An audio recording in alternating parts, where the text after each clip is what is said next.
Ya, baik. Selamat sore Bapak Ibu sekalian. Kita bertemu pada pertemuan ke-11 dalam kegiatan data sharing pendampingan bahan ajar. Semoga selalu dalam keadaan sehat dan tetap semangat mengikuti kegiatan. Baik, yang terhormat Data Share Bapak Dadan Hermawan dipersilakan untuk memulai. Silakan Pak. Baik, terima kasih Pak Samuel. Bu sekalian, selamat sore mungkin di sana ya. Selamat sore, salam sejahtera untuk kita semuanya. Terima kasih Pak Samuel yang sudah memfasilitasi kegiatan kita pada siang atau sore ini. Tadi saya memang agak inginnya jam 1 tadi jadwal, cuman saya jam 1 sudah terlanjur diminta mengisi di Pertisas lain tadi. Saya izin share screen saja Pak ya. Silakan. Ya, silakan Pak. Ya.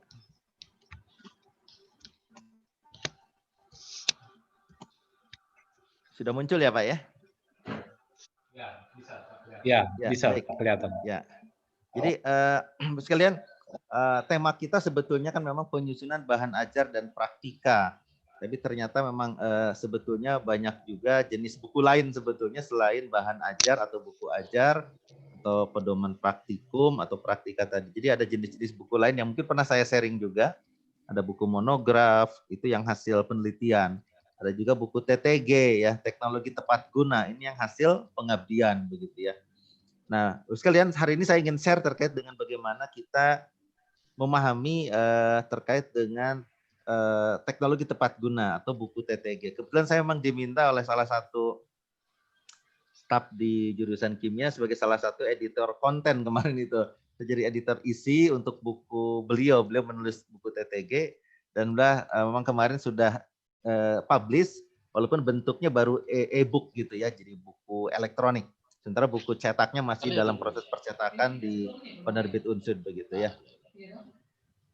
Baik, ini saya share slide-nya. Sebelumnya kita sudah di pertemuan ke-11 tadi ya Pak Samir. Saya sampai lupa terus terang Pak.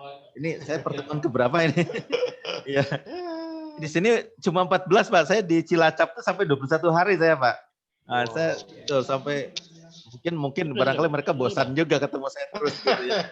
Tapi ternyata katanya tidak Pak begitu ya. Malah masih perlu satu kali pertemuan lagi untuk FGD. Kita ada fokus group discussion-nya sebagai penutupan. Baik, kita sudah membahas tentang banyak hal terkait dengan buku ajar ya.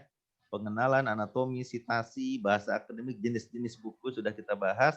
Nah, lalu mulai pertemuan ke-6 ke-7 kita kemarin praktik penyusunan ya, memang ini sebetulnya bukan apa-apa Bu sekalian. Biar nanti ada output lah. Ini Pak Samuel senang nih kalau outputnya banyak gitu ya Pak ya. Gitu. Iya Pak. Ya betul, sudah 4 kali mungkin ya. Nanti hari ini kita sebenarnya kalau tornya sih masih seperti ini tidak apa-apa. Masih praktik begitu ya, tapi nanti kita akan kemarin sudah yang presentasi sudah banyak beberapa. Ini targetnya kita ada 16 ya, kalau memungkinkan ada 16 judul buku begitu ya. Nah ini saya masih menyediakan Google Classroom untuk diskusi. Nah kemarin ini yang sudah terdata ya, Bu Heni, Pak Samuel, Bu Monika sudah mempresentasikan, Ibu Oktolia, Pak Parno, Bu Rima juga sudah presentasi. Kemarin yang 1 Desember ini bukunya tapi dipresentasikan oleh Pak Samuel kemarin ya Pak Samuelnya. Tinggal yang belum ini betul nih. Pak Julison belum ini nih, Pak Julison ini sudah terdaftar Pak. Ya, sudah terdaftar dengan Ibu Indrianti dan Pak Joko nih. Nanti kita tunggu nih. Akhir-akhir tidak apa-apa, nanti sesi akhir tidak apa-apa. Kita masih ada 3 kali pertemuan setelah ini. Ditambah ada Pak Obed, Bu Betty Sari sudah Pak kemarin ya. Sudah Pak. Nah, ya betul. Dengan Pak Herbert. Betul. Pak Herbert dan Bu Betty sudah kemarin. Masih ada Pak Obed dan Pak Donald ya. Ya. Ini kemarin catatan-catatan kita lanjut Bu sekalian, ini terkait dengan buku ajar lewat ya. Bu sekalian. Saya ingin share hal lain lah barangkali. Kalau kemarin kita diskusi panjang ya tentang pengajaran, buku ajar, diktat, modul, petunjuk praktikum dan sebagainya itu sudah mudah-mudahan sih dengan adanya draft tadi mudah-mudahan bisa publish, kalau tidak akhir tahun ini semoga tahun depan ya Pak Samuel dan kawan-kawan bisa publish bukunya ataupun pedoman praktikannya begitu ya. Lalu kita juga mungkin kemarin bicara terkait dengan masalah buku hasil penelitian atau yang disebut dengan monograf. Saya beberapa kali sharing ya tentang itu, tapi kalau nanti diperlukan saya share kembali sedikit tambahan begitu ya. Lalu kita belum masuk ke buku yang memang output dari pengabdian. Nah ini biar lengkap lah gitu ya. Ada penelitian, ada pengabdian, ada juga yang pengajaran. Jadi Bapak sekalian saya mungkin ini ya menyampaikan kita perlu memang diversifikasi lah. Jadi semua itu siap begitu ya.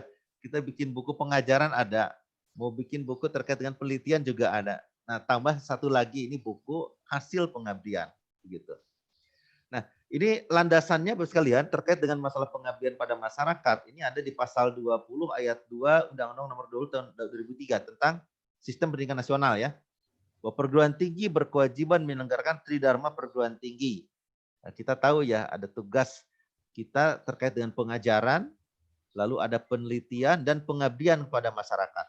3 poin inilah yang memang menjadi apa ya istilahnya itu core bisnis kita lah. Nah, kalau kita sebagai dosen maka memang tadi saya memotivasi teman-teman juga yang di partias lain yang sedang belajar atau yang sedang S3 segera menyelesaikan S3-nya atau yang belum segera karena ini terkait dengan apa ya bagian dari profesionalitas kita sebagai seorang dosen memang untuk kemudian ya apa ya meningkatkan gitu ya wawasan dan keilmuannya. Nah terkait dengan berikutnya ada penelitian kita sudah sering mendiskusikan ini baik itu outputnya ada HKI ada juga apa namanya mungkin juga buku begitu ya, monograf dan sebagainya. Lalu kita akan berdiskusi saat ini terkait dengan tridharma yang ketiga yaitu pengabdian pada masyarakat dan salah satu outputnya terkait dengan teknologi tepat guna.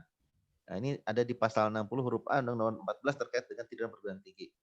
Nah, ada juga tahun 2005 tentang guru dan dosen ya, bahwa dalam melaksanakan tugas keprofesionalannya, dosen berkewajiban melaksanakan tridharma tadi.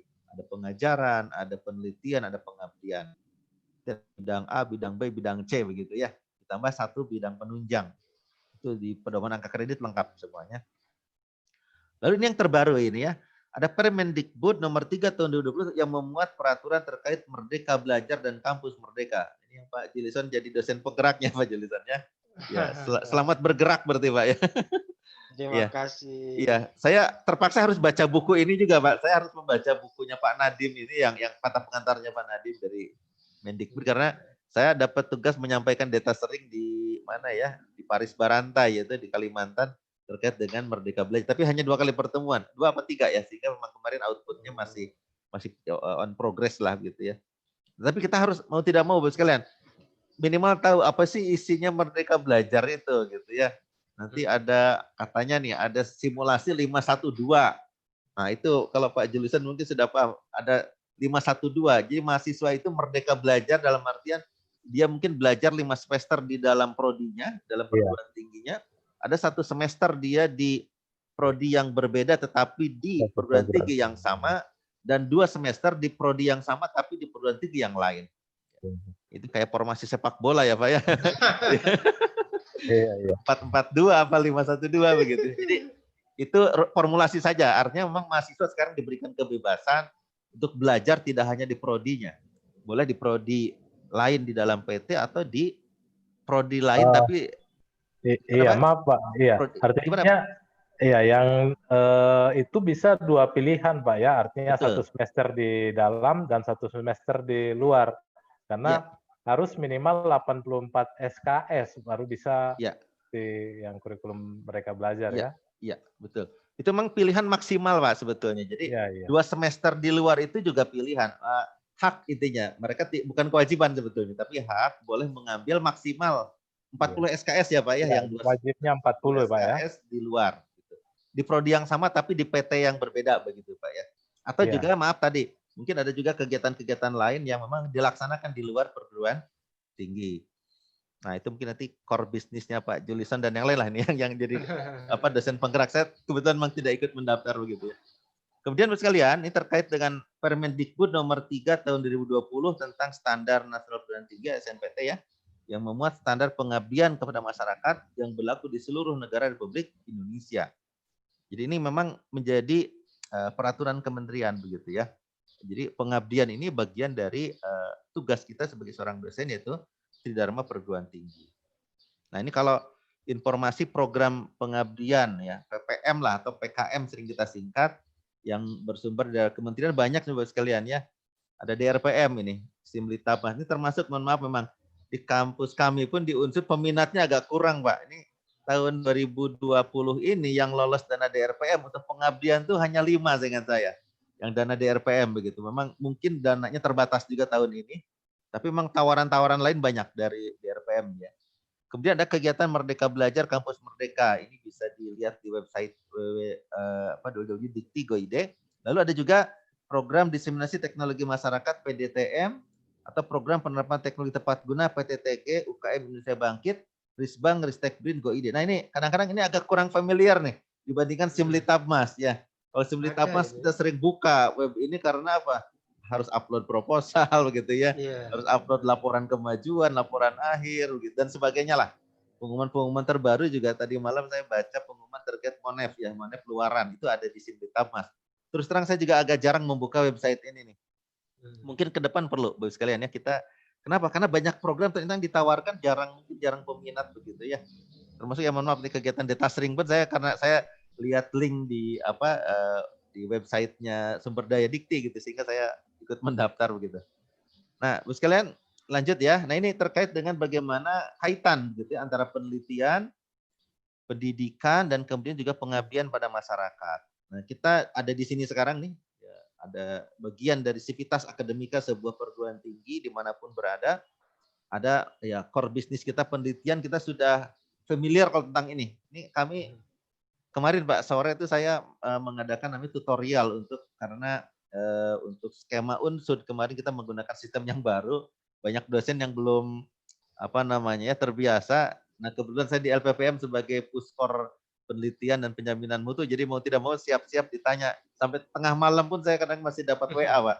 Kenapa saya tidak bisa submit gitu ya? Kenapa saya Google Scholar-nya kok nggak masuk? Nah seperti itu sekalian, ini memang kadang-kadang ya mau tidak mau harus kita terima lah ini tugas begitu ya. Nah ini penelitian sudah sering kita bahas, pendidikan juga mungkin kemarin sudah kita bahas ya. Nah terkait dengan masalah mungkin Merdeka Belajar ini bagian dari. Nah hal yang mungkin maaf nih posisinya di bawah nih kebetulan saja. Boleh jadi perhatian kita agak kurang di sini nih pengabdian kepada masyarakat ya. Ada keterkaitan dengan penelitian nanti ya. Ada pengabdian penerapan IPTEX gitu ya. Nanti ini yang mungkin ada kaitannya begitu ya. Kalau penelitian dengan pendidikan ini sangat terkait tentunya. Kita membuat monograf atau buku ajar dan sebagainya kan ini menggunakan juga pengayaan dari penelitian. Nah, ujungnya adalah menghasilkan SDM yang profesional. Ini ada beban kerja dosen, LKD, BKD ini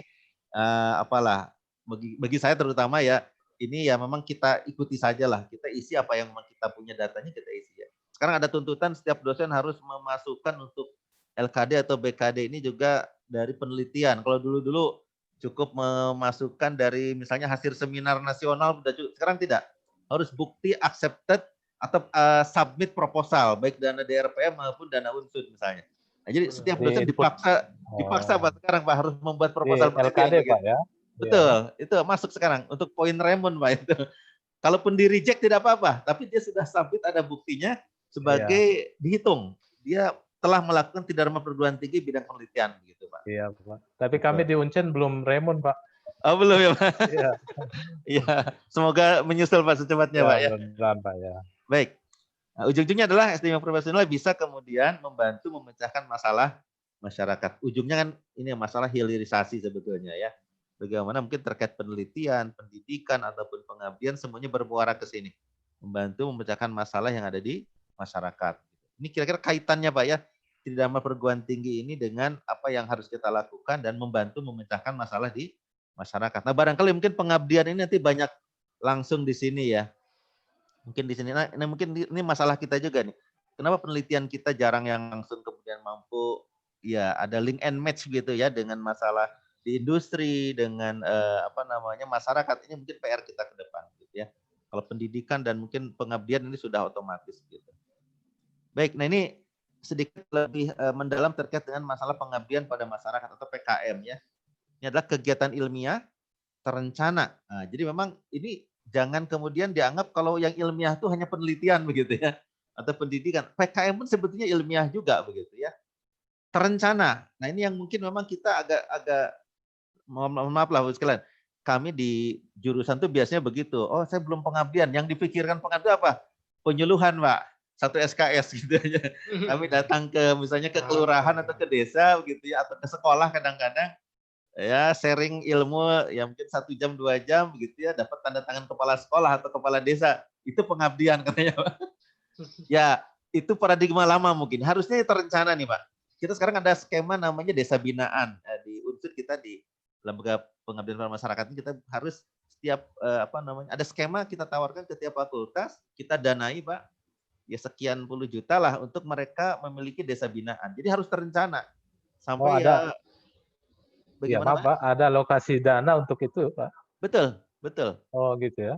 Ya, kita masuk desa binaan, Pak. Nah, kita kalau bisa setiap fakultas itu punya desa binaan yang kemudian kita danai, tapi kompetitif. Tetap mereka harus mengajukan proposal dan kita danai, Pak. Ya, itu yang memang ini mungkin arahnya ke sini, Pak. Ada kegiatan ilmiah dan terencana. Betul. Kalau selama ini kan sporadis. Apapun ya pokoknya pengabdian gitu ya.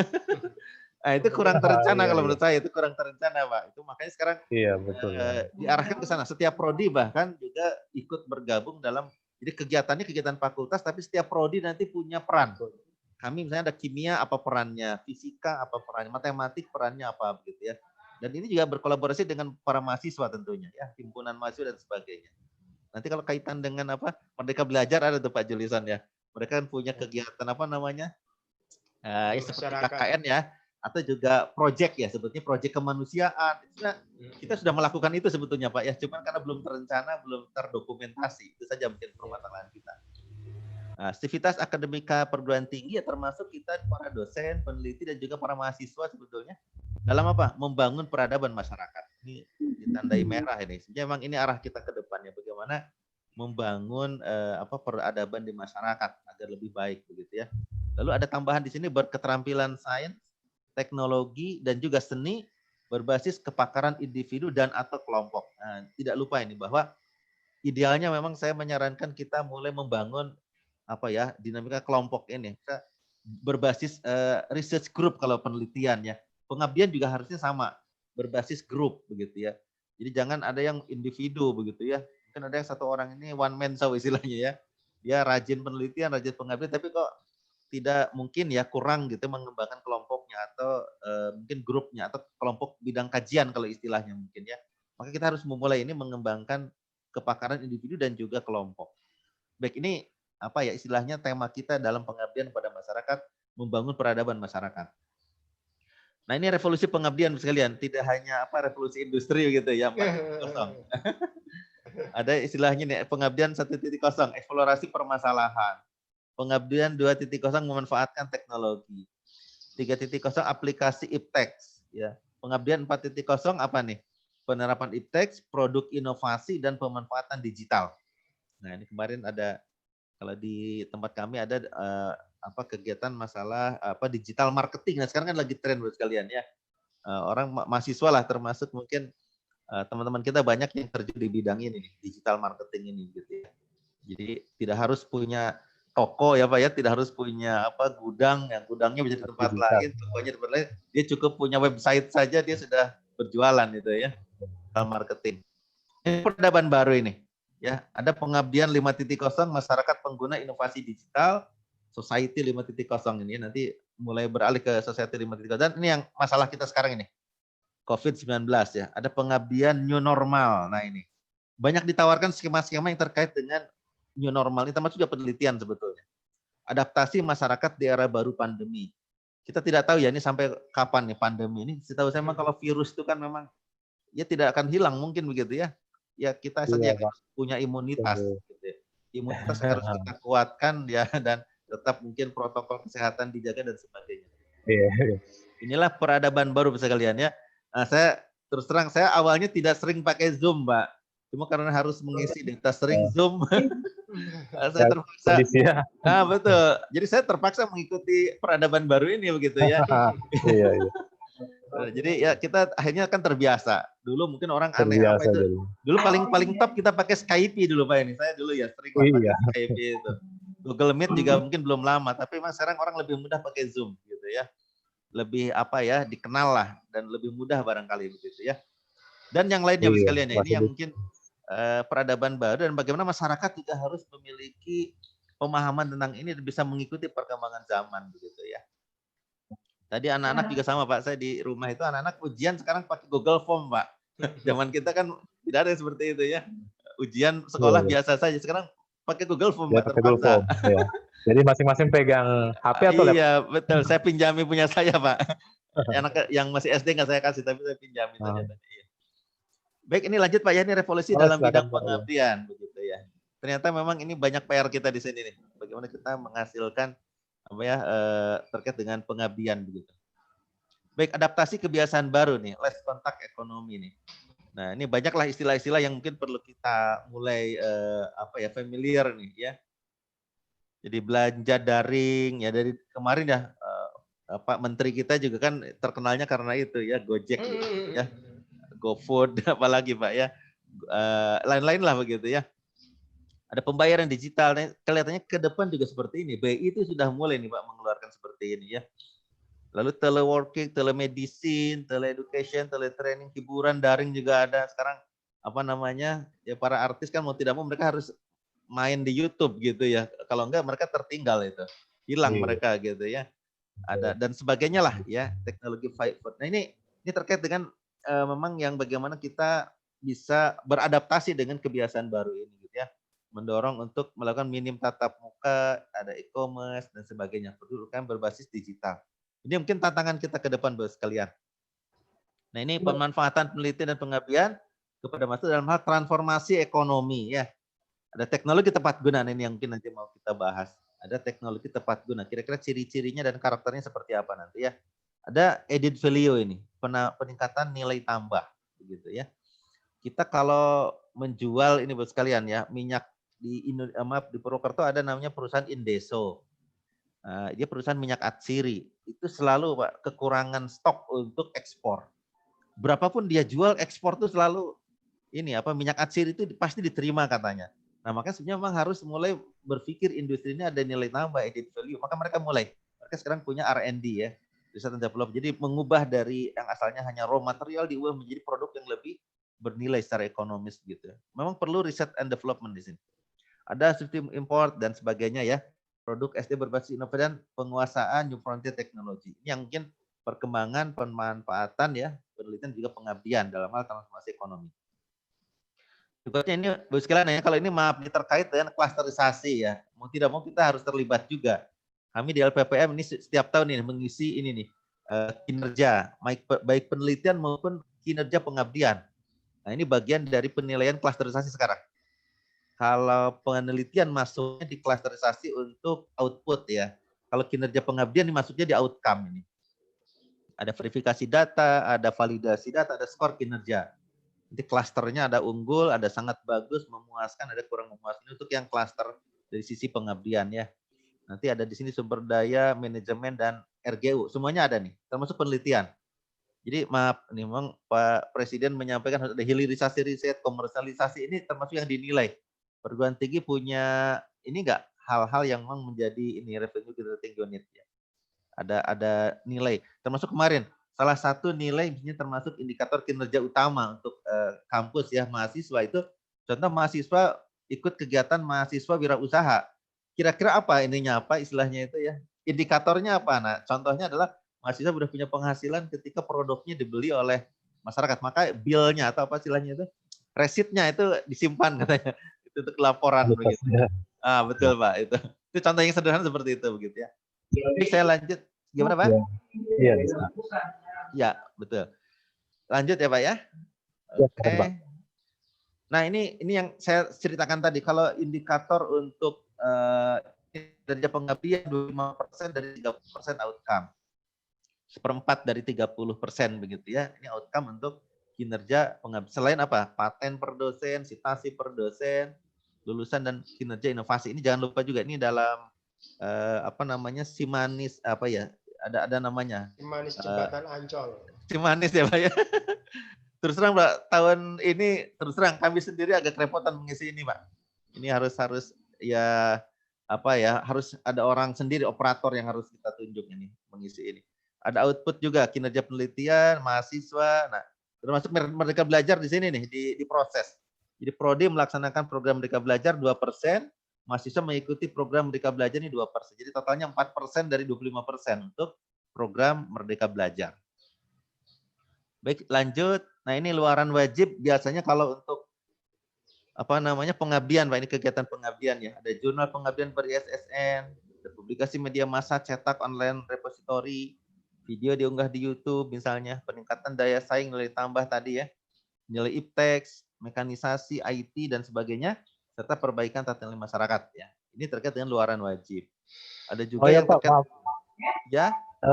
Bisa tanya, yang video yang diunggah itu dalam bentuk apa, Pak? Yang luaran wajib, video yang diunggah. Nah, iya Pak.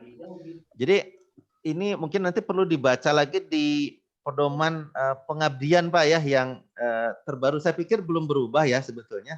Memang kalau untuk pengabdian itu dia ada monep tersendiri lah, dan kadang lebih ketat ya Pak ya. Makanya sekarang kadang-kadang di videokan ya, wajib divideokan. Betul. Ini termasuk luaran wajib yang boleh dipilih maksudnya gitu Pak. Kita kan ada luaran-luaran wajib yang bisa kita pilih ya. Contoh Pak begini, kalau misalnya di riset ya, di riset dasar misalnya, maka output wajibnya kan adalah publish di jurnal ya, nasional maupun internet. Maka boleh luaran tambahannya adalah HKI misalnya Pak ya, atau luaran tambahannya buku. Ya. Tapi ada skema tertentu yang riset terapan misalnya justru luaran wajibnya bukan artikel, tapi dia luaran wajibnya adalah HKI. Terbalik ya Pak ya, luaran wajibnya HKI tapi luaran tambahannya berupa misalnya buku ataupun jurnal. Atau yang lain, ada hibah kompetitif, ya dulu singkat saya hibah kompetitif ya, hibah kompetensi ya mungkin, maaf. Justru luaran wajibnya adalah buku. Nah itu ya beberapa skema yang memang berbeda. Mungkin nanti ini juga sama Pak. Mana yang luaran wajibnya berupa video diunggah di YouTube, ini skema apa begitu ya? Nah, mungkin memang ada pilihan skema dan pilihan luaran wajibnya itu yang membedakan karakteristik dari setiap skema. Nah, mungkin nanti perlu kita buka lagi nanti di pedomannya Pak ya, biar lebih tepat gitu. Nah, cuma di antara luaran wajib itu nanti ya pada umumnya luaran tambahan itu seperti ini nih ya. Ada metode atau sistem produk barang dan jasa atau HKI. Nah, ini kalau HKI mungkin di sini bisa luaran tambahan di pengabdian, tapi kalau di riset terapan bahkan pengembangan itu bahkan wajib, bahkan HKI-nya bukan level sekedar terdaftar boleh jadi gitu ya. Sederhana lagi. Ya, betul, sudah komersialisasi dan sebagainya. Buku termasuk di luaran tambahan kalau di pengabdian. Ada TTG di sini, teknologi tepat guna.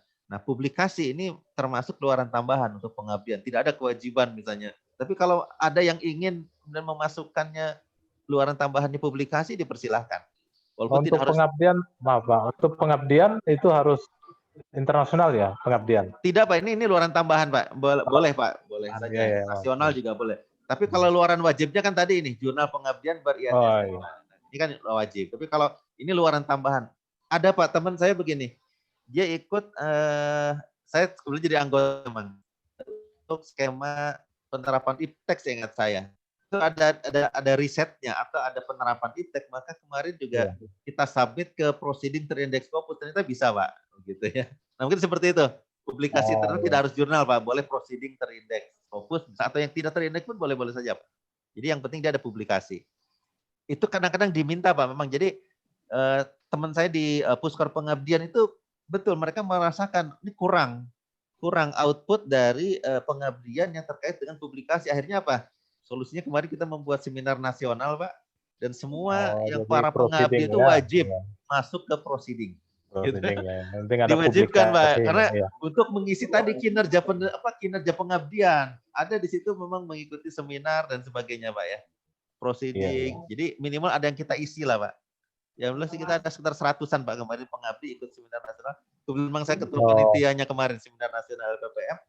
Nah ini luar biasa memang Pak. Saya baru pertama kali jadi ketua panitia seminar nasional online Pak ya. Pendaftar di atas 1000 Pak kemarin, itu yang bikin repot saya. Oh iya ya, wah. Iya betul. Yang presenter sih 700-an, sisanya mungkin hanya sekedar partisipan.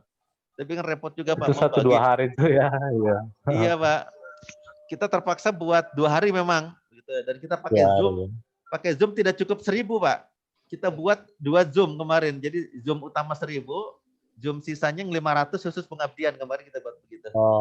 Nah ini saya ngerti Pak sedikit-sedikit ada breakout room segala macam. Pak Julisan ketawa. Kita ngumpul di pleno Pak. tiba-tiba Ya. dipisah paralel gitu kan. Jadi di Nah, breakout tapi nanti balik lagi ke panel. Nah, itu kan panel ya. mau tidak mau ketua panitia harus tahu, Pak. Gitu. Ternyata mudah saja, Pak. Simpel saja. Awalnya kan bingung, ini gimana? Iya. 1000 orang. Itu kelebihannya Zoom, Pak ya. Betul, betul. Tadinya teman-teman pikir apa pakai Jimit katanya, nanti panelnya pakai Zoom, dipecahnya gitu. Oh, saya pikir tidak praktis itu. Ternyata ada Iya. fasilitas di Zoom pakai breakout room gitu ya. Breakout. Bahkan yang edisi yang diupdate tuh bisa memilih ya Pak Julisan ya. Tidak harus host yang memindahkan. Ada partisipan tuh boleh mengklik. Saya lihat di PC yang teman saya itu, katanya yang versi update begitu. Pak peserta boleh memilih sendiri dia mau ke room mana begitu. Itu ada breakout room yang begitu.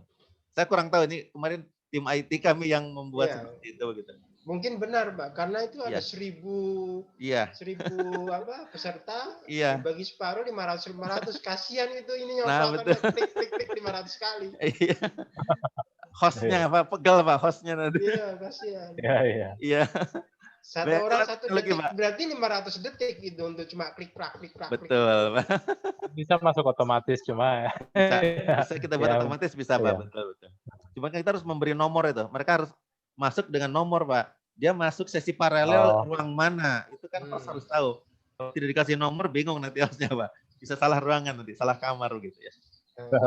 Ya, baik itu contoh mungkin ya Pak ya, perkembangan tadi ya, new normal tadi terpaksa belajar tentang Zoom, belajar teknologi. Ya saya sih user saja gitu. Baik lanjut Pak ya, ini terkait luaran wajib dan luaran tambahan dalam hal pengabdian begitu ya. Nah ini kita baru masuk ke esensinya Pak, terkait dengan teknologi tepat guna. Ini berdasarkan Mendikbud 25 tahun 2015, 1995, maaf. Di TTG ya adalah teknologi yang menggunakan sumber daya yang ada untuk memecahkan masalah yang dihadapi atau yang ada secara berdaya guna dan berhasil guna. Ini ada daya guna, ada hasil guna ya.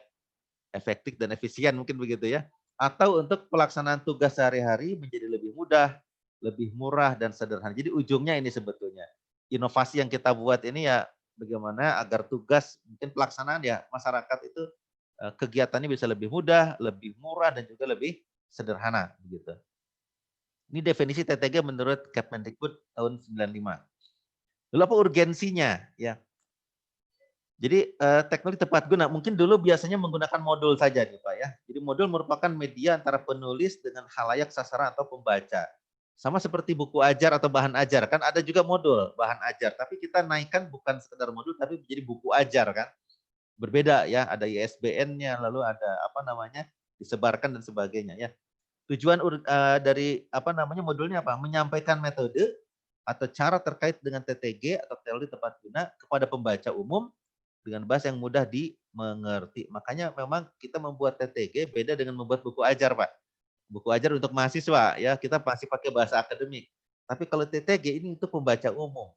Mungkin para petani, para nelayan boleh jadi ya, yang mereka mungkin tidak pernah kuliah misalnya begitu ya.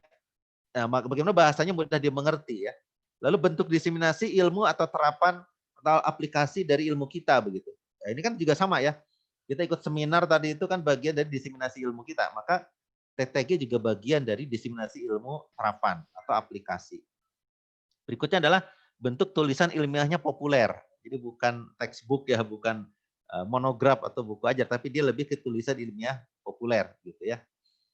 Nah, apa kriterianya? Di sini disebutkan adalah teknologi tersebut sebanyak mungkin mempergunakan sumber-sumber yang tersedia banyak di suatu tempat. Teknologi yang dapat digunakan sesuai dengan kondisi ekonomi dan sosial masyarakat setempat. Lalu teknologi yang dapat membantu memecahkan persoalan ini barangkali Bu sekalian. Jadi kita menggunakan teknologi yang ada untuk membantu memecahkan persoalan ataupun masalah yang ada di masyarakat. Nah, maka mungkin memang kita harus melihat ya sesekali kira-kira masyarakat ini perlu apa begitu ya. Ini kemarin Bu sekalian saya memang sedang menyelesaikan juga ini ada kerjaan tambahan dari Pemda Banyumas ingin membuat RIK, rencana induk kelitbangan. Maka ya kemarin salah satunya adalah kita mengenai FGD itu sebenarnya permasalahan yang ada di tiap OPD disebutnya organisasi yang ada di pemerintahan itu daerah itu apa saja. Jadi itu yang mungkin harus kita tampung dalam membuat renstra dan sebagainya. Nah, teknologi yang dapat dioperasikan dengan mudah oleh masyarakat. Jadi boleh jadi bukan teknologi yang tinggi sebetulnya. teknologi yang bisa dioperasikan dengan mudah oleh masyarakat begitu. Di sanalah perannya dari teknologi tepat guna ini.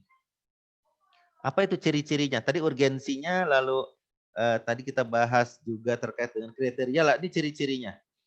Pertama, perbaikan teknologi tradisional. Nah, mungkin kita bisa melihat ya di sekitar wilayah kita lah, mungkin kampus kita, daerah yang masih menggunakan teknologi secara tradisional. Nah, kita pelajari bagaimana kemudian kita bisa memperbaiki itu. Ya, yang ini teknologi ini menjadi tulang punggung pertanian, industri, ya, pengubah energi, transportasi, kesehatan, dan kesejahteraan di suatu tempat. Makanya di sini mungkin peran penting buat sekalian ya, para dosen, para mahasiswa, para peneliti ya, khususnya juga para pengabdi begitu ya. Bagaimana kemudian ini bisa membantu meningkatkan kesejahteraan masyarakat di sekitar kita. Nah, juga ciri-ciri strategi ini adalah biaya investasinya cukup rendah atau relatif murah. Jadi tidak berbiaya mahal begitu ya. Teknis cukup sederhana dan mampu untuk dipelihara dan didukung oleh keterampilan setempat. Berikutnya, masyarakat mengenal dan mampu mengatasi lingkungannya. Ya, berikutnya, cara pendayagunaan sumber-sumber setempat, termasuk sumber alam, energi, bahkan lebih baik dan optimal. Ya, agar lebih baik dan tadi ada added value tadi begitu ya. Kemudian juga alat yang digunakan secara mandiri oleh masyarakat dan mengurangi ketergantungan pada pihak luar. Ini mungkin motivasinya. Jadi kita agar mandiri ya, masyarakat itu tidak tergantung dengan pihak luar, gitu ya. Nah, berikutnya persyaratan. Tadi sudah ada urgensi, ciri-ciri ya. Apa tadi satu lagi kriteria, maaf saya lupa. Persyaratan. Persyaratan TTG yang pertama, biaya pembuatannya murah. Ini mungkin nomor 1 ya. Harus ekonomis. Yang kedua, mudah dibangun. Yang ketiga, mudah dirawat. Yang keempat, berdaya guna dan berhasil guna tadi ya. Kemudian tidak menimbulkan kecelakaan bagi pengguna. Ini ya resikonya harus rendah begitu ya. Tidak menimbulkan pencemaran lingkungan hidup di pemukiman sekitar. Nah, ini terkait dengan isu lingkungan gitu ya. Kemudian dapat mencapai tujuan pemeliharaan kesehatan lingkungan, khususnya mencegah penyakit menular di masyarakat. Ini terkait dengan teknologi tepat guna, ya, kesehatan masyarakat ya. Nah, manfaatnya apa saja? Pertama, meningkatkan hasil produksi, gitu ya. Tentunya masyarakat atau para petani misalnya tentu ingin hasil produksinya ini meningkat. Lalu mudah memasarkan produknya. Nah, betul tadi sekalian. Contoh yang kami ceritakan tadi ya, ada perusahaan industri minyak atsiri di Purwokerto atau di Banyumas ini.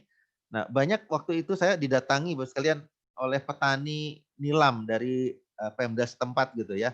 Mereka mengeluhkan kenapa produk mereka ini tidak bisa diterima oleh industri karena apa? Kadar airnya terlalu tinggi katanya. Nah, waktu itu kebetulan saya memang tidak sempat kemudian follow up ya. Intinya mereka tidak bisa memasarkan produk mereka itu hasil mungkin ya, homemade begitu ya. Kenapa? Karena terlalu tinggi kadar airnya. Nah, bagaimana kemudian bisa mengurangi kadar air itu agar mereka kemudian bisa memasarkan produknya. Atau hal lain sekalian, saya sering ini dikunjungi oleh perusahaan Korea. Mereka punya perusahaan di Banyumas ya, namanya Java Blossom. Itu pemiliknya pernah datang langsung ke tempat saya ke jurusan. Mereka yang menawarkan kerjasama penelitian. Jadi mereka sekarang ini mengambil produk gula kelapa dari ya, Banyumas ini lalu mereka ekspor ke Korea. Nah, tentunya dengan diubah ya, ada dibuat sirup dan sebagainya. Makanya ini sebenarnya peran ya teknologi bagaimana agar teknologi ini bisa membantu tadi mensejahterakan masyarakat kita. Jadi tidak mereka kemudian tidak harus menjual tadi ya produk yang raw materialnya mungkin bisa diolah sehingga akan lebih bermanfaat dan bernilai ekonomis. Kemudian memudahkan memproduksi barang serta biaya produksi yang hemat. Demikian sekalian terkait dengan manfaat TTG ini kita sudah mafhum ya. Nah, ada jenis-jenis TTG apa saja? Nah, saya pikir semua ini terkait dengan bidang kita ini ya. Ada teknologi perairan, energi alternatif ya, ada konstruksi, agroprocessing ini bidang pertanian ya, lingkungan hidup, kebencanaan ini juga sama nih. Sekarang mulai sering gitu ya. Ini ada banjir dan sebagainya di tempat kita nih. Ada kebutuhan rumah tangga, nah ini tadi mungkin. Kok tadi yang di-share mungkin ya ada teman saya bikin namanya sabun untuk souvenir. Nah, mungkin kebutuhan rumah tangga. Ada sistem produksi dan juga teknologi informasi. Barangkali juga ada yang di luar ini yang belum termasuk tapi kira-kira inilah ruang lingkup yang bisa kita kembangkan dalam hal terkait dengan jenis TTG ini ya. Nah, ini teknologi informasi kan tadi yang contohnya ya. Masyarakat sekarang ya mudah tuh, pesan makanan saja udah tinggal pencet saja gitu ya. Dan ternyata memang luar biasa ini. Impact-nya itu luar biasa sekali ya untuk bidang ekonomi. Lalu implementasinya seperti apa? Mungkin ini agak sedikit apa ya, mendalam begitu ya. Identifikasi masalah atau potensi, termasuk potensi sumber daya alam dan juga sumber daya manusianya. Kita harus identifikasi permasalahannya. Pemilihan TTG yang sesuai ya, dengan keperluan. Masyarakat perlu apa? Mungkin memang dibalik sekalian. Saya kemarin sedikitlah belajar sekalian. Jadi tentang kita membuat program, itu bukan program itu karena apa ya istilahnya, business as usual ya. Ini Bapak sekalian sedang membuat ini kan mungkin laporan atau apalah, atau tadi tentang masalah akreditasi ya. Nah mungkin memang perlu kadang-kadang kita membuat sebuah kegiatan atau program memang berbasis kebutuhan memang gitu ya. Bukan karena oh ini sudah biasa disampaikan gitu ya. Sehingga berbeda. Kalau memang itu sesuai dengan kebutuhan maka kita akan merancang kegiatan atau termasuk pembelajaran atau juga penelitian sama. Mungkin ini ya, kira-kira masyarakat perlu apa? Itu yang kita bangun itu. Risetnya, penelitiannya begitu. Link and match dan sebagainya sekalian. Berarti tepat Pak ya tadi dengan Ya. desa binaan. Nah, betul Pak. Mengetahui kebutuhannya. Betul, betul. Ya sih kita kadang perlu juga lah riset yang agak memang advance ya. Tapi kan masyarakat kadang-kadang kan mungkin tidak memerlukan itu sebetulnya ya. Mereka Scopus juga ngerti ya Pak. Apa itu Scopus, apa itu Sinta gitu ya. Kita aja yang paham. Nah mereka ngertinya kan itu ya. Mereka punya teknologi yang masih tradisional. Apa yang peran kita untuk membantu mereka misalnya ya. Lalu ada kelompok pengguna, maka kita ikutlah mungkin ada paguyuban, ada kelompok petani dan sebagainya. Kita tetapkan sasaran kita. Lalu ada penerapan TTG ini kerjasama, pelatihan, pendampingan. Ini mungkin ya perlu continue begitu ya. Tidak cukup sekadar sekali kegiatan bakti sosial. Biasanya kan begitulah para mahasiswa begitu Pak. Bakti sosial sekali selesai. Lalu besok lagi bagaimana begitu? Ya tahun depan bagaimana? Lalu mengulang hal yang sama begitu ya, bakti sosial lagi ya. Berarti ada harus program yang continue dan terarah tadi, terencana tadi ya. Terakhir ada monitoring dan evaluasi. Ini tetap Monef ini diperlukan ya ada kajian evaluasi dan penggunaannya. Jadi mungkin yang terkait dengan bagaimana implementasi dari teknologi tepat. Saya percepat ya Pak ya, mungkin waktunya agak terbatas. Nah contoh-contoh Pak ini. Sebenarnya ada gambarnya tapi tidak saya tampilkan, mohon maaf ini. Ada air mobile ya, mesin perontok padi tenaga pedal, mesin penetas telur dengan kotak kayu, pembuatan pupuk kompos dengan menggunakan drum ya, rangkaian elektronik penghemat daya listrik, pengering ikan tenaga matahari. Nah, ini contoh ya, perangkat keras. Ada perangkat lunak, program aplikasi komputer. Ini kan luas sekali nih. Silahkan Bu sekalian bermain di sini kalau yang di bidang IT ya. Sumber belajar berbasis komputer. Nah, contoh kan ya ini yang booming kemarin ada ruang guru ya. Nah, itu kan sempat populer itu. Nah, itu kan salah satu inovasi Bu sekalian, bagaimana memanfaatkan teknologi informasi untuk membantu peserta atau para peserta didik ya, siswa untuk belajar di rumah secara mandiri. Ini contoh Bu sekalian ya. Kemudian ada sistematika TTG. Ini kalau istilahnya mungkin struktur atau anatomi TTG atau kalau mau disebut buku TTG juga silahkan. Di bab 1 kira-kira sama saja pendahuluan ya. Ada rasionalisasinya, dasar, tujuan, manfaat, dan ruang lingkupnya. Bab 2 terkait dengan rancangan, desain, dan spesifikasi produk teknologi tepat guna. Bab 3 terkait dengan prosedur pembuatan produk teknologi tepat guna. Dan ada bab 4 penggunaan aplikasinya.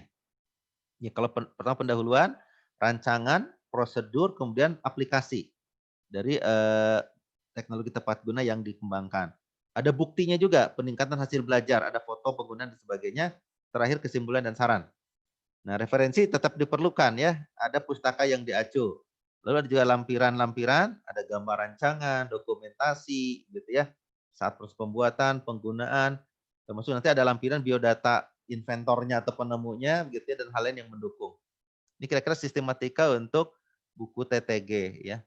Lalu ada spesifikasi TTG, penjelasan bahan-bahan yang diperlukan dalam TTG, gambaran teknis mengenai rancangan alat, ya, ukuran dan sebagainya, karakteristik bahan, fungsi bahan, cara penanganan. Ini kalau lebih detail gitu ya. Lalu ada penggunaan produk TTG, ini ya tahapan-tahapan yang diperlukan dalam membuat suatu produk atau alat. Ya, kemudian bahasa sederhana, jelas, sistematis, mudah diikuti dan mudah dipahami karena pembacanya mungkin ya bukan yang seperti mahasiswa begitu ya. Ilustrasi dengan gambar juga diperlukan.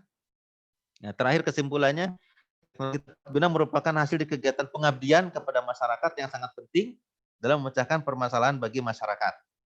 Bagi suatu teknologi yang bersifat tradisional, TTG harus dapat diterapkan sesuai dengan kondisi sosial, lingkungan, kemudian ekonomi masyarakat setempat. Nah, suatu TTG juga harus melalui serangkaian proses pembuatan, pengujian, dan penerapannya sebelum digunakan oleh masyarakat. Makanya perlu memang tadi skema-skema tertentu untuk bidang pengabdian. Perlu adanya perlindungan terhadap HKI terhadap TTG. Maka bisa juga sekalian. Tadi luaran tambahannya berupa HKI. Boleh paten sederhana ataupun hak cipta saja cukup. Perlu sosialisasi penerapan TTG kepada masyarakat mengenai manfaat dan penggunaannya. Terakhir, TTG seharusnya merupakan suatu hasil iptex yang hemat sumber daya, mudah dirawat, dan juga ramah lingkungan. Mungkin demikian Pak Samuel dan kawan-kawan ya, sedikit sharing dari saya terkait dengan bagaimana kita juga punya begitu ya kesempatan untuk mengembangkan hasil pengabdian kita dan terarah dan terencana begitu ya terkait dengan teknologi tepat guna. Demikian saya sementara kembalikan ke Pak Samuel, Pak. Kami persilakan. Iya, baik. Terima kasih Pak. Baik Bapak Ibu, ini sesi tanya jawab, silakan. Bila Bapak Ibu ada yang ingin bertanya, ya silakan. Izin tanya Pak Samuel. Silakan Pak. Ya. Pak, itu saya ikutin presentasi Bapak itu nuansanya itu TTG-nya itu macam barang baru begitu. Maksudnya semacam inovasi kan? Iya Pak. Tidak bisa yang sudah diterapkan di daerah lain terus kita terapkan di daerah sini, itu nggak bisa kan? Sebetulnya tidak ada masalah Pak Julisan ya. Seharusnya begini Pak. Penerapan iptex itu sebetulnya memang tidak harus penelitian kita sendiri sebetulnya. Boleh juga penerapan iptex itu dari ada mungkin skema tertentu ya Pak ya. Tidak harus penelitian kita sendiri sebetulnya, tapi boleh juga dari penelitian ataupun dari teknologi yang dari luar misalnya boleh Pak. Kemarin ada salah satu ya peserta dari Pertisas lain tuh dia punya alat peraga bidang pertanian Pak, bidangnya agrobisnis kalau tidak salah, maka dia mengadopsi Pak teknologi dari luar atau yang mungkin pernah digunakan orang lain disesuaikan dengan kebutuhan lokal Pak. Dengan kebutuhan lokal, jadi tidak harus dari yang nol kita mengembangkan yang baru sebetulnya, mengadaptasi dari teknologi. Contoh yang tadi yang saya sampaikan Pak, masyarakat di sini ada petani minyak nilam, mereka sudah lama mengenal proses destilasi Pak, destilasi bertingkat untuk mendapatkan minyak nilam. Tapi ternyata kan kualitas ekstraknya lah Pak, minyak nilam yang mereka dapatkan, kadar airnya masih terlalu tinggi. Nah boleh jadi mungkin kita harus naikkan apanya Pak ya, mungkin kalau istilah dalam bidang kromatografi itu ya ditambahlah ininya, proses pemisahannya, proses ekstraksinya itu kita tambah ininya, kita naikkan begitu Pak, sehingga lebih lama sehingga nanti airnya bisa lebih berkurang begitu Pak. Gitu. Nah kalau hubungan ini, dengan HKI-nya Pak. Ya Pak, bagaimana Pak? Karena produk itu sudah pernah dihasilkan di daerah lain. Iya. Kita gunakan di sini berhubungan dengan HKI-nya kan. Betul Pak, iya. Ini saya mungkin begini Pak, kalau terkait HKI tadi yang disampaikan itu memang kalau belum ada yang mengembangkan Pak. Kalau sudah ada yang mengembangkan tentunya kita tidak bisa mengklaim itu adalah kita yang mengembangkan Pak ya. Jadi kalau misalnya memang sudah ada yang mengembangkan, kita tidak bisa tentunya mengklaim itu. Tapi itu berarti memang kita bukan mengembangkan hal yang baru, tapi hanya adaptasi saja. Tapi begini Pak, contoh misalnya nanti kita bahas ya dalam pembahasan HKI kan, kursi itu kan orang semua punya Pak. Oh, dari dulu ada kursi seperti itu. Ada modifikasi kan kursi yang bisa dinaikkan, bisa diturunkan gitu Pak ya. Nah, itu boleh, itu inovasi namanya Pak. Mungkin teknologi sekarang iya. Speknya yang dirubah Pak ya. Betul. Sama-sama bukan kursi. Mungkin sekarang apa Pak ya? Tadi mungkin alat untuk yang pertanian Pak ya. Yang ditambah. Nah itu ide kita apa? Inovasi kita apa Pak untuk lebih memudahkan gitu. Orang pakai kursi bisa dinaikkan, bisa diturunkan gitu kan. Itu inovasinya di sana. Dia tidak mempatenkan kursinya, mungkin kursinya orang udah tahu, tapi tadi teknologi kemudian inovasi ya tambahan. Demikian mungkin ya Pak Julisan. Mudah-mudahan sih menjawab, mudah-mudahan. Saya pikir setiap bidang mungkin berbeda Pak ya terkait dengan bagaimana tadi ada. Kalau saya tadi yang saya pahami misalnya petani minyak nilam itu perlu Pak pakai teknologi untuk tadi meningkatkan kadar minyak atsirinya agar laku Pak, agar laku diterima oleh industri. Jadi industri mereka juga tidak langsung mengambil dari nilam langsung diproses, juga menerima dari petani yang mereka juga home industry, tapi syaratnya kadar airnya speknya tertentu gitu. Kalau di luar speknya mereka tidak bisa menerima. Iya. Itu satu contoh Pak, itu contoh saja. Kan teknologi destilasi bukan kita yang menemukan Pak, sudah ada sejak lama. Bagaimana kita inovasi di sana mungkin terkait dengan proses destilasinya. Demikian mungkin Pak Jul, atau dari yang lain ada yang mau menambahkan, silakan Pak. Iya, terima kasih. Iya Pak, untuk pengabdian ini memang sebaiknya terencana Pak ya. Yang seperti tadi Pak, program desa binaan. Jadi kalau kita membuat pengabdian tidak tiba masa tiba akal buat alat langsung ke kampung. Yang harus ada koneksi artinya binaan di desa mana kita sudah ada hubungan. Iya, sebaiknya itu ya Pak. Betul. Jadi di Unsud Pak, itu sudah di fakultas ada program binaan ya. Jadi LPPM menawarkan ini Pak, skema tadi untuk pengabdian desa binaan. Jadi semacam penugasan Pak. Kalau riset ada riset institusi gitu Pak ya. Kita menawarkan ke tiap fakultas silahkan. Grup risetnya atau prodi yang mau mengajukan itu based on pengajuan dari fakultas. Itu penelitian. Nah kalau untuk pengabdian sama Pak. Kita menawarkan program desa binaan. Satu fakultas kita jatah lah Pak. Setahun sekian juta. Silahkan mereka punya program apa kita danai dari LPPM Pak. Nah, mungkin nanti kompetisi atau mengajukan Pak. Artinya mengajukan ada pengajuan proposal. Ya? Betul. Artinya dana udah kita siapkan Pak. Cuman tidak kita kasih uangnya langsung kan. Tetap mereka mengajukan proposal, programnya apa, outputnya apa, kita monef juga gitu Pak. Nah, outputnya nanti kita lihat kegiatan desa binaan itu. Ya, artinya ini masukan yang bagus, tapi belum ada untuk alokasi anggaran desa binaan. Iya Pak.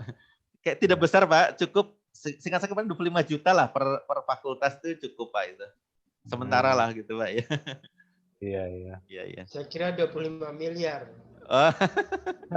Mungkin kita naikkan. Ini malah berkurang kelihatannya Pak tahun depan itu karena ya terkait Covid ya. Singkat saya dana penelitian pun turun Pak. Saya kurang tahu kenapa ini. Dana penelitian biasanya LPPM kan ya di atas 15 lah ya Pak, M gitu ya. Sekarang kayaknya turun. Saya kurang tahu berapa angka pastinya itu. Sehingga skema yang kami taruhkan dikurangi sekarang. Skema riset untuk IRC itu tidak ada. Yang Internal Research Collaboration juga masalah pandemi kan tidak ada. Ini juga sama riset pengembangan kami batasi juga tidak ada begitu ya. Nah, ini kan mengikuti di DRPM Pak, di Dikti juga sama. Pengabdian kan hanya 2 yang ditawarkan kemarin kan 2 skema saja pengabdian itu. Apa ya saya lupa itu. Hanya 2. Untuk penelitian juga sama. Artinya dibatasi memang. Untuk yang apa? Untuk penelitian itu yang tesis magister sekarang tidak ada. Yang ada tuh yang disertasi doktor kalau tidak salah ya. Demikian mungkin Pak Samuel atau yang lain.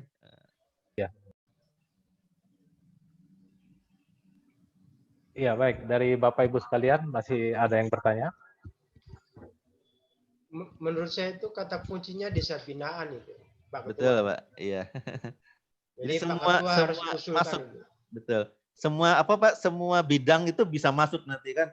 Ada yang mungkin terkait dengan teknologi informasinya, ada yang terkait dengan pertaniannya boleh jadi ya Pak ya. Mungkin perkebunan atau peternakan mungkin juga bisa masuk.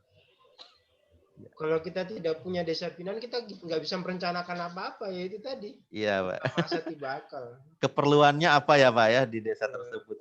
Sebetulnya banyak Pak, justru mereka tuh menunggu Pak. Saya pernah langsung ditelepon Pak sama kepala desa Pak. Ada teman saya lah, dia telepon. Pak bisa ke bantu ini, dia dulu apa ya masalah air Pak. Karena orang kimia mungkin, ini air di sana kok ini tidak jernih katanya Pak. Banyak kuning-kuningnya, mungkin banyak besinya kayak saya pikir gitu. Ada juga yang berminyak. Nah, itu kan agak rumit itu kalau begitu. Ya saya biasanya mahasiswa saya ini dulu, saya minta coba dilihat, kita cek dulu di lab begitu ya. Kira-kira perlu seperti apa. Memang ya agak mahal juga teknologinya kalau masalah penjernihan air dan sebagainya ya. Mereka malah meminta kadang-kadang Pak, itu ngontak ke kita. Baik. Iya, Bapak Ibu masih ada lagi? Ya, baik Pak. Tadi saya mata saya agak terbuka gitu. Iya Pak. Ternyata Ristek itu ada Ristek BRIN juga ya yang tadi Bapak buka tadi itu. Saya kira cuma Ristek apa yang dulu itu. Oh, ini Pak karena pemisahan kementerian itu, kalau dulu kan Ristek Dikti Pak. Dulu Ristek Dikti. Kemudian kan kementerian dipecah 2. Sebetulnya bukan dipecah ya, Diktinya jadi turun pangkat Pak. Asalnya dia di nama kementerian kan, sekarang dia sekelas dirjen turun lagi di bawah Kemendikbud. Nah Ristek akhirnya bertambah nama istilah BRIN tadi Pak. apa ya, Badan Riset Badan Inovasi Riset. Nasional, ya, Ristek BRIN namanya Pak. Dulu namanya Ristek Dikti gitu ya. Kalau dulu kan Ristek BPPT zaman dulu ya Pak Habibie itu Menristek BPPT ketua sekali. Kalau sekarang Ristek BRIN. Mungkin ya menterinya sekaligus ketua BRI itu Badan Riset Inovasi Nasional. Cuma saya kurang tahu Pak. Kemarin saya malah baca ya ada beberapa lembaga negara yang mau semacam apa ya? Dewan Riset tuh malah mau dibubarkan. Saya kurang tahu itu Pak. Ada beberapa lembaga yang mau dihapus. Mungkin kurang produktif juga mungkin Pak atau gimana begitu ya setelah dievaluasi gitu. Saya pikir karena tumpang tindih Pak, di Ristek BRIN juga ada riset, di Kemdikbud juga ada dana untuk seperti itu kan. Nah saya sih sebetulnya menurut saya ya masih lebih baik yang dulu Pak.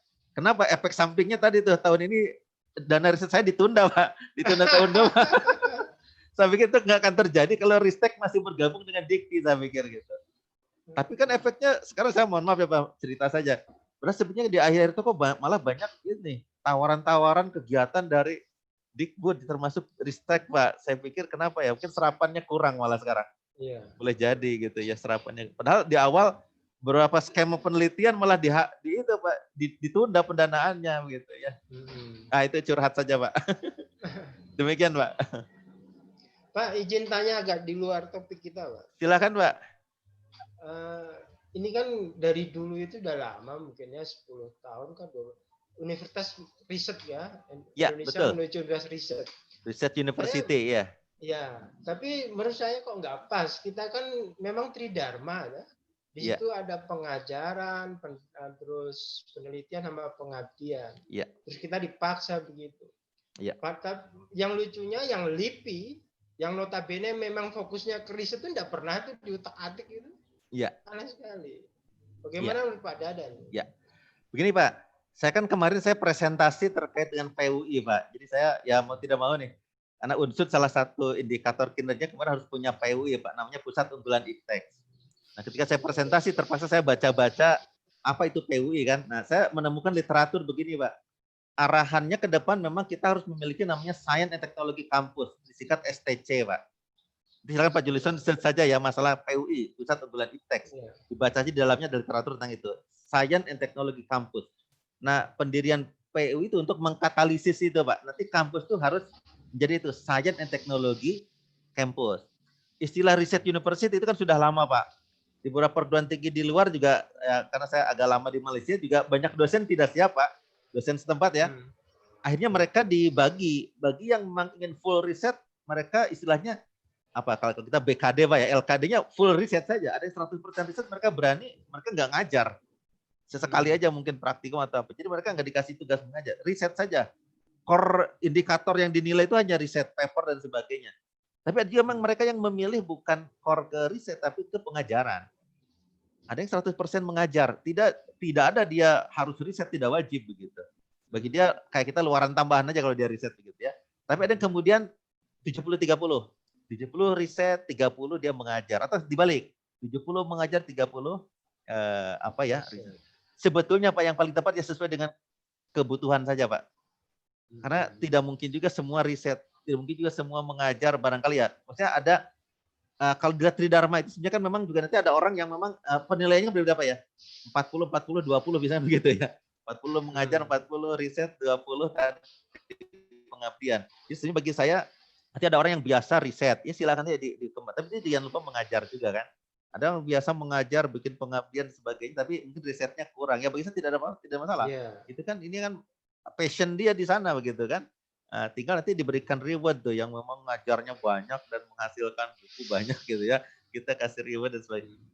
Jadi bagi saya Pak sebetulnya tadi kembali ya, bagaimana kita ini ya produktif, berkembang, memang menjadi multi talenta kan susah Pak ya. Menjadi orang yang multi talenta itu susah. Tapi bagaimana kita berkembang LIPI sendiri bagaimana itu Pak? Peran LIPI di dunia kita ini bagaimana sebenarnya? Mereka kan sekarang masuknya ke Litbang, Pak, lembaga penelitian dan ya riset lah, lembaga riset. Jadi kan dipisah. Makanya saya pikir isunya itu kenapa Ristek Dikti dipisah itu karena mungkin bagi saya Pak, dulu peran mereka agak berkurang itu. LIPI, BPT kurang terwadahi Pak kelihatannya. Mungkin sekarang mereka dipisahkan kembali, mungkin karena itu tadi.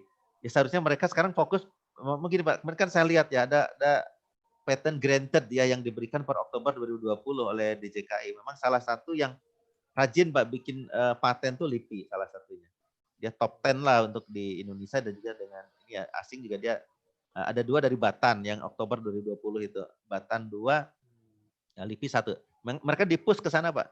Hilirisasi ya udah lama. Mungkin kita baru belajar sekarang nih. Saya lah ya HKI, paten mereka dari dulu sudah ke sana. Bahkan sudah targetnya bukan lagi berapa haki yang terdaftar atau yang granted, berapa yang dibeli oleh industri. Mereka membuat semacam inilah inkubasi ya. Jadi produk-produk atau riset-riset yang memang bisa dijual. Mereka membuat itu.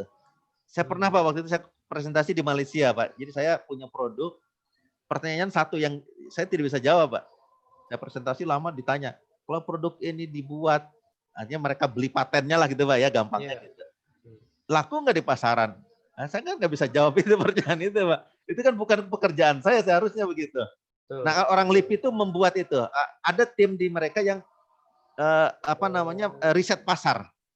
Selama ini kan kita tidak pernah itu dalam riset kita melakukan itu. Produk kita kalau dijual laku atau tidak. Itu perlu riset pasar Pak. Nah, dulu tuh saya ya sempat diminta presentasi oleh profesor saya.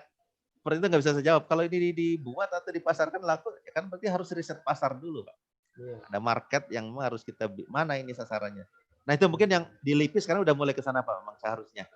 Saya pernah waktu itu diundang ke acara apa ya, memang yang presentasi dari sana dari LIPI dan mungkin di Serpong seingat saya Pak. Mereka dalam acara reviewer seingat saya presentasi itu, memang LIPI sekarang digenjot di sana Pak. Untuk paten bukan yang sudah grant, tetapi bagaimana kemudian paten itu dibeli dan kemudian dikomersialisasikan. Itu Pak seingat saya. Tapi sih kolaborasi saya bagi saya LIPI ya saya sih punya partner Pak di BPPT saya ada partner, ke LIPI juga saya pernah. Jadi ya apa yang mereka punya kita pakai saja Pak, kita manfaatkan saja lah begitu ya. Demikian Pak Julisan. Ya. Terima kasih Pak Dadan. Sama-sama Pak ya. Ya baik Bapak Ibu masih ada yang ingin bertanya? Baik. Ya karena waktu juga sudah 1 jam lebih. Maaf Pak, masih ada tambahan? Cukup Pak, cukup dari saya Pak. Mungkin pertemuan berikutnya hari Senin saja Pak ya. Iya, berikutnya. Ya. Nanti jadwalnya menyusul Pak ya. Iya, baik Pak. Ya, baik. Terima kasih. Ya, baik Bapak Ibu. Terima kasih atas partisipasinya pada pertemuan ke-11 Data Sharing Pendampingan Bahan Ajar. Dan kita akan bertemu pada hari Senin. Itu akan diinfokan melalui undangan grup WA. Baik, terima kasih kepada Dataser Bapak Dadan Hermawan yang telah memberikan materi pada hari ini. Terima kasih kembali lagi, terima kasih Bapak Ibu dan selamat sore semuanya. Selamat sore Pak, mohon pamit ya Pak. Terima kasih. Selamat sore. Ya, sama-sama Bu. Ya, mohon maaf. Ya, Bapak Ibu jangan lupa absen ya yang di chatting ya. Oke. Ya, Terima kasih semua Pak Ketua. Oke, ya, oke. Bu Anastasia, Bu, bagaimana sudah ini upload ini proposal? Ini mau upload Pak.